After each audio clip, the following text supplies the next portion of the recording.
Dear viewers, welcome to our channel GVS Bank Academy. Today I am going to discuss JAIIB accounts, most important questions, and in the previous exams, various exams, these questions they are asked, that we are going to discuss these questions.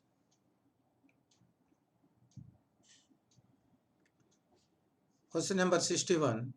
A banking company is generally governed by the provisions of the Companies Act. Generally, banking company is generally governed by the Companies Act, specially governed by the Banking Regulation Act. This question they are asking very frequently. Banking regulation, as per banks are governed by specifically Banking Regulation Act 1949. This is question number 61. Very simple question, but question number 62. Bankers' books.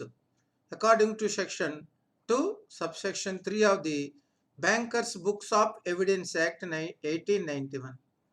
According to section 2, subsection 3 of the Bankers' Books of Evidence Act 1891, Bankers' Books includes Bankers' Ledgers, Day Book, Cash Book, Account Book, and all other books used in the ordinary day-to-day course of business of a bank.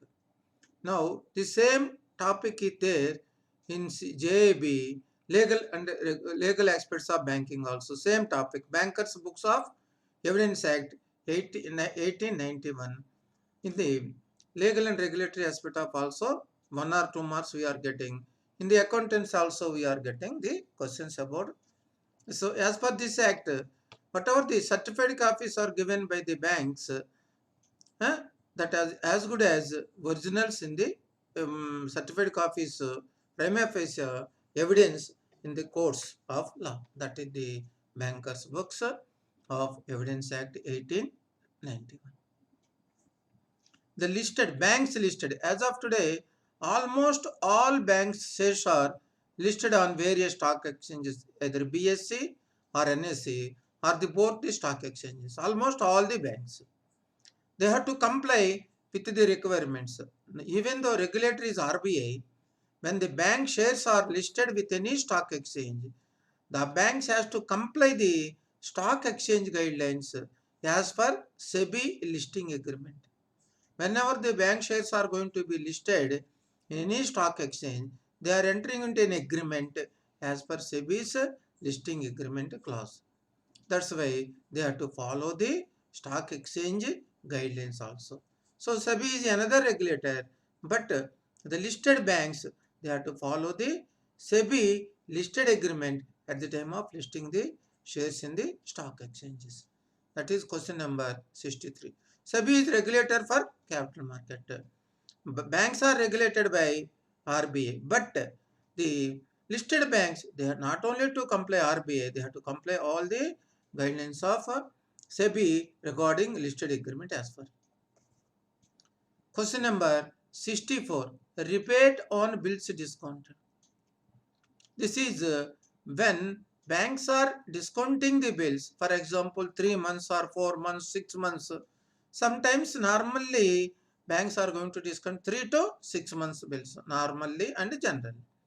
So the 3 months or 6 months discount, whatever at the time of discount, whatever the charges collected by the bank, that entire amount, they cannot be credited in the P&L account during that quarter, because the unexpired period is there on the, suppose you are preparing the books of account finalization on 31st March, but the period of discount is up to 30th June also there. So the discount amount is going to be spread between the June quarter, March quarter and June quarter. So the unexpired discount for the June quarter at the time of preparing March, the proportionate amount is going to be taken into June quarter, because this is also as per matching concept. It will not be proportionate to take the credit to the P&L account, that part of the discount charged which related to next year. For example, in the March quarter we are discounting one bill for 6 months. So part of the period is there in March quarter, part of the period is there in June quarter. So whatever the discount charges are collected by the bank, that you have to proportionately take during the March quarter and June quarter. This first you have to understand what is meant by rebate on bills discounted.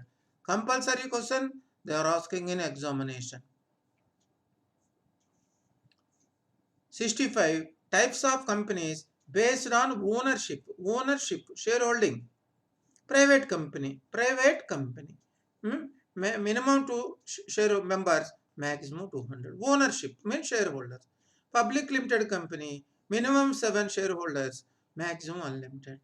Government company, government, state government, central government, or both, or any other local governments are also having more than 51% of capital in any company. That is called government company. Holding company, the parent company is having more than 51% of the shares in its subsidiary company.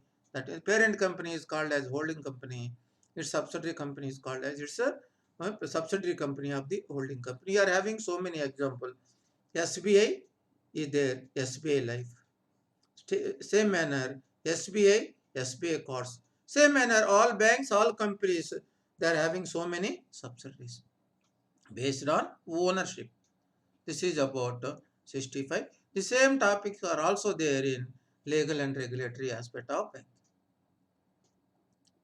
66. Equity share capital with differential rights. So now some company they are issuing share capital with differential rights as to dividend and voting rights, or otherwise in accordance with the company law. So some banks, some companies, they are issuing shares, differential rights or differential voting rights. So these, now we will see what it is.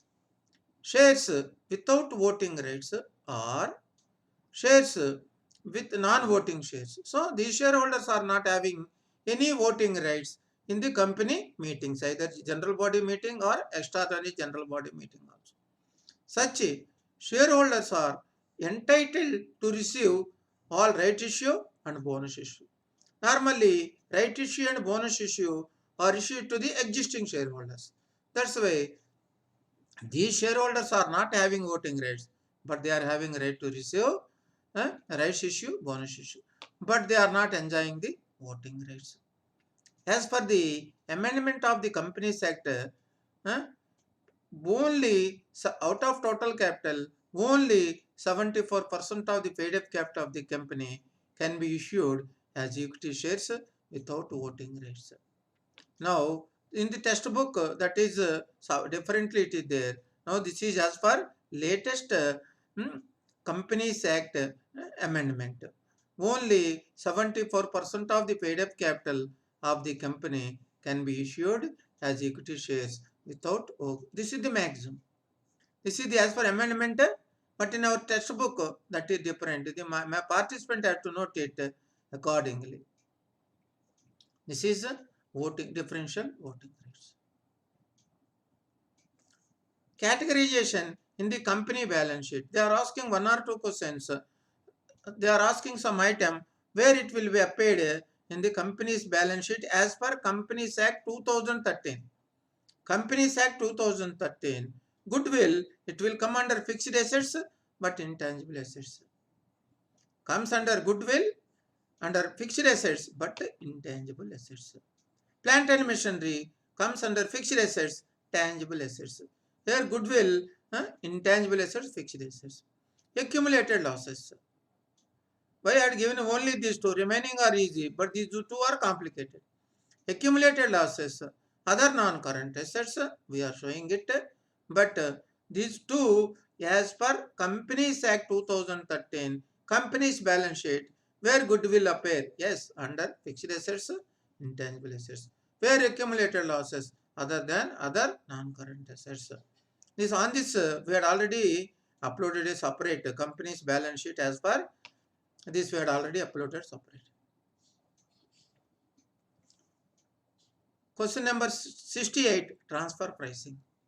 As of today, parent company is supporting selling goods and services to the subsidiaries associates. Same manner, subsidiaries and associates, they are supplying goods and services to parent company. Same manner, banks are also they are lending surplus funds to their head office. Some banks they are borrowing funds from their head office. So at the time, the transfer pricing mechanism will appear. Now, under these two methods are there. Out of that, traditional methods, non-traditional methods. These are one is traditional methods, another one is non-traditional. First, you have to know the concept of transfer pricing. Transfer pricing means when parent company is supplying goods or services to its own subsidiaries, the parent company is charging some amount. That is called as per this. And then non-traditional methods you are going to comparable uncontrolled price. So in this name itself, what are the traditional methods? It is comparable but uncontrolled. The parent company is not going to control the price method. This is one method. Cost plus method. Cost plus method. As per the cost, for example, 100 rupees is there. Plus profit they will load. That is called cost plus profit. This is called cost plus method. Resale price. Resale price means the parent company is selling to others. Whatever the price the parent company is selling to others, the same price they have to charge from its association subsidiaries also. That is called resale price to others. Whatever the resale price to others, the same price they have to. Then it comes under accounting standards, transfer price. Non-traditional methods mean these are some latest. We can say these are the latest method. Profit split method. Now they are dividing the transaction. What is the cost and what is the profit element? They are dividing. Then transactional net margin method. Net margin method. So that at the time of transaction, they are loading some margin 10%, 15% or 20%. That must be uniformly chargeable to all associates and subsidiaries. But these methods must have to approved by the company in their board approved policies. Normally, the transfer pricing methods in a private limited company or public limited company, even in the banks, this method as a whole, they have to adopt at the apex level. That is called transfer pricing. Question number 69. Accounting standard 2. Accounting standard 2 does not applicable. Normally, accounting standard 2 inventory stocks. But this is not applicable construction contracts. Accounting standard 2 applicable to inventories that is there. But this is not applicable to construction contracts. Actually, construction contracts are preparing accounting. They are following AS7 accounting standard. Work in progress of service providers. There is a work in progress is there of service provider that cannot be accounting standard 2. Shares, debentures held as stock in trade by company or trading company, and livestock, animals, etc. We cannot. Agriculture also accounting standard 2 not applicable. Forest products we cannot apply accounting standard 2. Minerals also, mining companies also we cannot apply. So now what the question they are asking in the examination, accounting standard applicable to inventories. Everybody knows. But not applicable means 80 to 90% they don't know. Now that's why they are changing the pattern of the examinations. All organizations, which one is incorrect or which one is not correct. Which is not applicable means you have to know more about the detailed transaction. This is about question number 69. Now, main features of computerized accounting. Now, this question they are not asking. Which one of the following is not one of the main feature of computerized accounting? Then, first we are discussing main features of computerized accounting are, normally in the computerized accounting, speed is there, accuracy is there, and various informative reports you will get. Computerized system may be single standalone unit or multiple local area network or wide area network. These are the benefits of speed is there, accuracy is there, various informative reports are also there. But fraud prevention is not the main feature of computerized accounting. So this question, sometimes they are asking whether fraud prevention is one of the main features of computerized accounting. No. So that's why you have to know the which one is correct means then you can answer the easy, question easily which one is not correct. That's why this is based on going concern concepts. Raw material, semi-finished goods, finished goods are valued as per accounting standard to cost price or market price, whichever is low. This is as per accounting standard too. Going concern concept. Going concern means indefinite future. Stocks, raw material, semi-finished finished goods are valued cost price, market price, whichever is low. This is also called as conservatism concept in the accountancy. We can call it as conservatism concept. Now, this topic is very, very important. Discounted capital budgeting techniques. Several times they are asking, not only in this examination, in JAIIB, CAIIB, promotional exams, and overall day-to-day working also. The member, this bank staff members, they must aware of what is discounted cash flow techniques, what are the non-discounted cash flow techniques. What is meant by discounted capital budgeting or cash flow techniques means these discounted methods, they are taking the future value, net present value of the money. So, by using a discount rate, these methods are taking into consideration of time value of money, future value of money. That is there. These methods are net present value,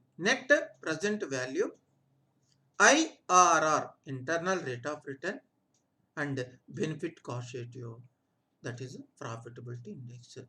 Net present value, internal rate of return, and benefit cost ratio, profitability index. This is 72.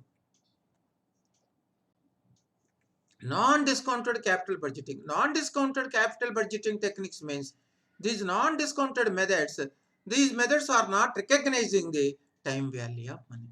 Not recognizing the time value of money. What are the methods? Payback period and the average rate of return or accounting rate of return, whatever it may be, ARR, average rate or accounting rate of return. These both the methods, they are ignored or not taking into time value of money concept. Now, what is the use of capital budgeting techniques or implementation? The management, the top management, at the time of taking the investment decisions, they are using these discounted cash flow techniques. At the time of taking the investment decisions, that to capital oriented, capital expenditure. Capital expenditure means investment in plant, machinery, land, building, any value of the life is more than 4 years, 5 years or 10 years capital assets. That's why whether you have to bank, whether a company can invest or not to invest, this is very useful. This question generally also they are asking in so many other management courses examination also. This question capital budgeting techniques help the management in so many other exams. Overdue term deposits. Suppose term deposit matured, but it is outstanding in the books of the bank.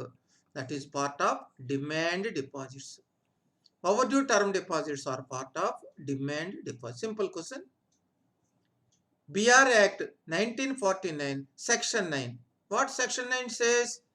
Disposal of non-banking assets. Non-banking means the bank is not dealing with these assets in day-to-day banking business. Non-banking assets.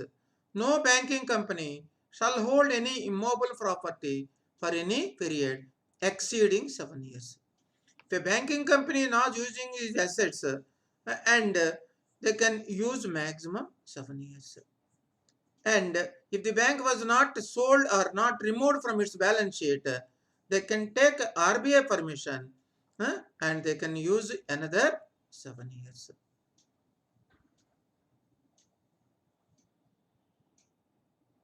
RBI may extend the period of 7 years by another 5 years. So up to 7 years, the bank can use it. Then within 7 years, normally the bank has to sell it. If the bank has not sold, they want extension beyond 7 years, they have to take permission. RBI will give permission, not exceeding plus 5 years. So 7 plus 5, maximum 12 years. Banking Regulation Act. Now we had already one separate YouTube presentation was made.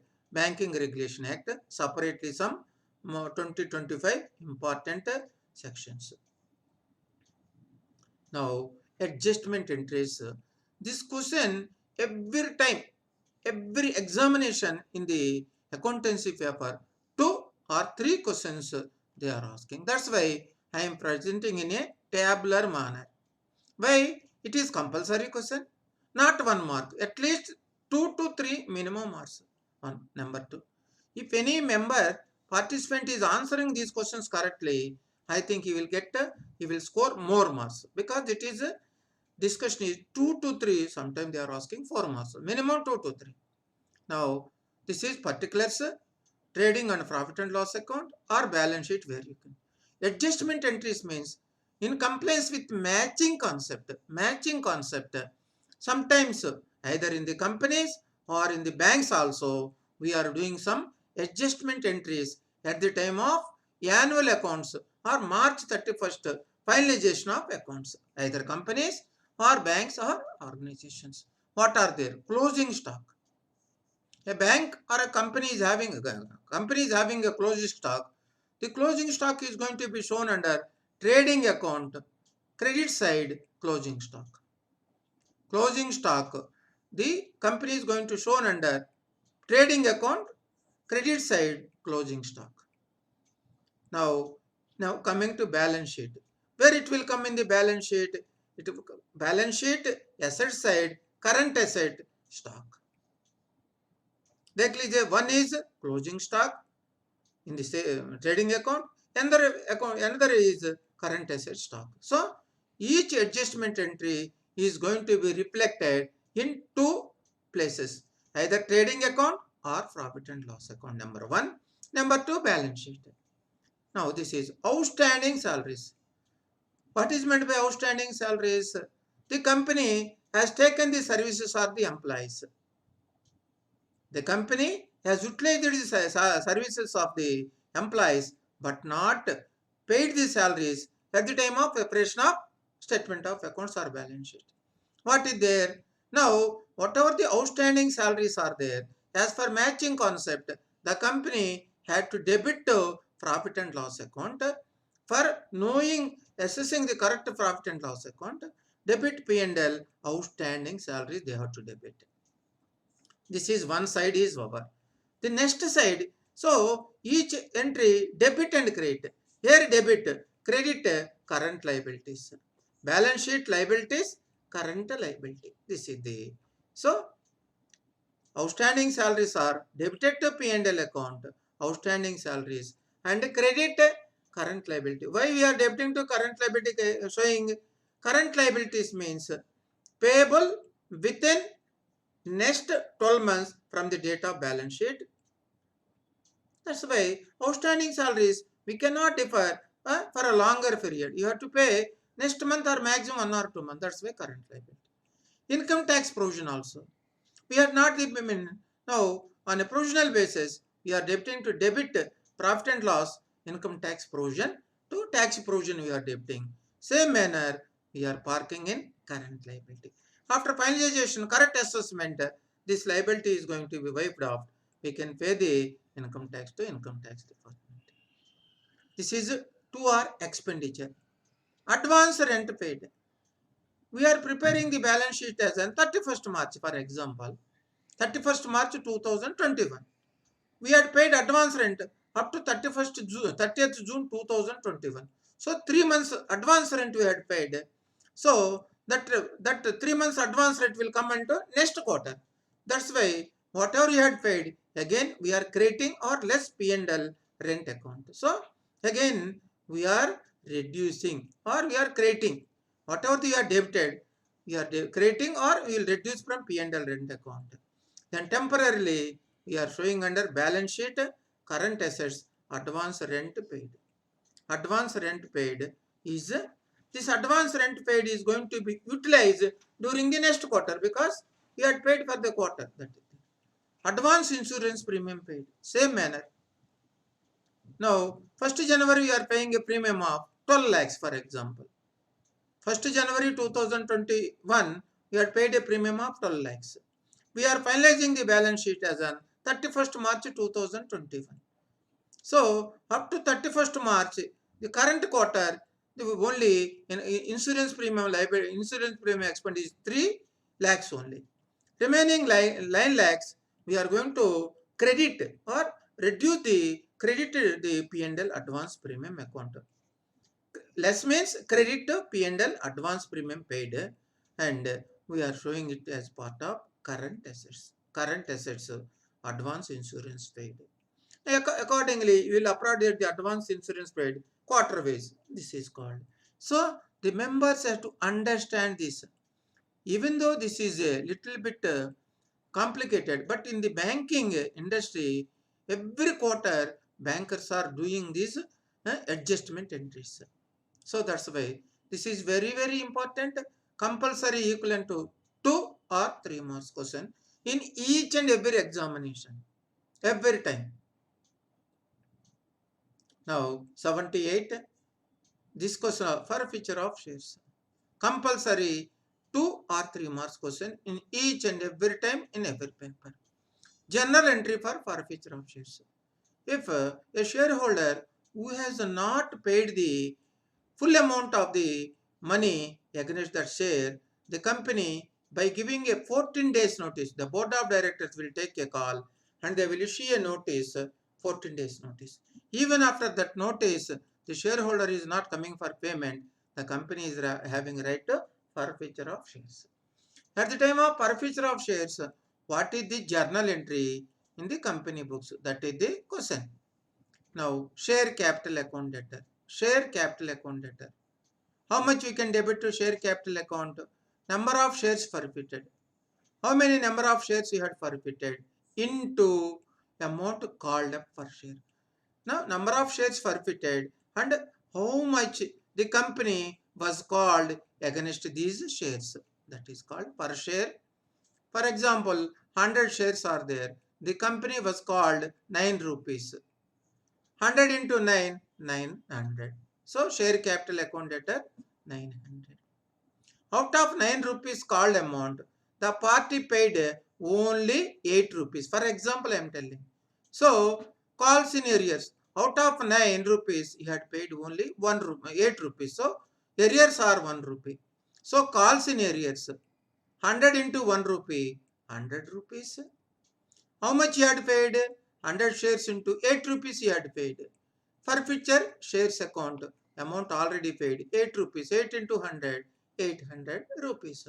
Simple, very simple. Forfeiture of shares means cancellation of shares.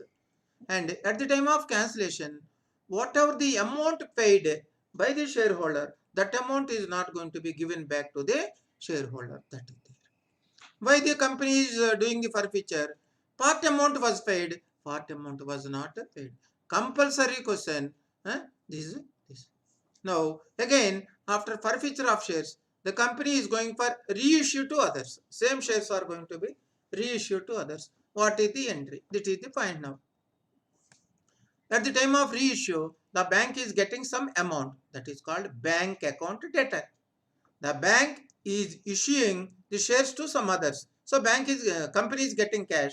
So bank account debtor, that amount, total amount received from the new shareholder on reissue of forfeited shares. So how much you will create a debit bank account to the new shareholder, from new shareholder, how much you are getting that. And if the company is giving any discount on reissue, that is also a loss to the company. Share forfeiture account. Whatever the created amount is there, that amount you will debit the discount allowed on the reissue of shares. Again, you will discount that. Then to share capital account, whatever the amount, face value of the share amount into number of shares you can get to share capital account. And what is the profit are there on forfeiture of shares? Sometimes we are getting some profit on reissue of forfeited shares. Whatever the profit you are getting, that profit is going to transfer to capital reserve. Debit share forfeiture account debtor to capital reserve. What is the profit on sale of on reissue of shares is going to be created to capital reserve. Now they are asking one more question. If the company is getting profit on reissue of forfeiture of shares, where it can be created? Capital reserve. Sometimes the company is issuing discount on reissue of forfeited shares for share forfeiture account. Normally, as per Companies Act 2013, companies are not allowed to issue shares at discount. That is also, it is there. Companies Act 2013. As for Companies Act 2013, companies are not allowed to issue the shares at discount except sweet equity shares. Means shareholders to employees or board of directors for sweet equity shares. This is a brief small presentation, and when the exams dates are already announced, we are also conducting online classes for JAIIB, CAIIB on morning times, evening times, and specifically on holidays more times. Interested members are requested to contact. Thank you very much for all for watching our videos regularly.